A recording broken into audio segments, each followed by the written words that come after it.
রাত ৩টা। ইউনিয়ন পরিষদের প্রশাসনিক কর্মকর্তা রেজাউল করিম মোটরসাইকেল দেখতে ঘরের বাইরে বের হন। এমন সময় তিনি বাড়ির পাশের একটি দোকানে কয়েকজনকে একসঙ্গে বসে থাকতে দেখেন। কিছুক্ষণ পর ৩ থেকে ৪ জন অপরিচিত ব্যক্তি পরিচয় জানতে চেয়ে অস্ত্রের মুখে তাকে ও আরও দুজনকে একটি ফার্নিচারের দোকানে নিয়ে হাত পা বেঁধে ফেলে। পরে তাকে জিম্মি করে বাড়িতে নিয়ে যায়। এদিকে বাড়িতে আগে থেকেই গোপনে ৭ থেকে ৮ জন মুখোশধারী অবস্থান করছিল।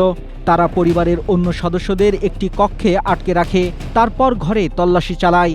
এ সময় চিৎকার করলে গুলি করার হুমকি দেয়। রেজাউল করিমের কক্ষ থেকে নগদ ৬ লাখ টাকা ও ১০ ভরি স্বর্ণালংকার এবং তার বড় ভাই সৌদি প্রবাসী জমির আলমের কক্ষ থেকে আরও নগদ ২.৫ লাখ টাকা ও ৭ ভরি স্বর্ণালংকার লুট করে। পরে অস্ত্র উঁচিয়ে একটি মাইক্রো বাসে পালিয়ে যায় ডাকাতেরা। আর এ ডাকাতি হয়েছে মাত্র ৪০ মিনিটে।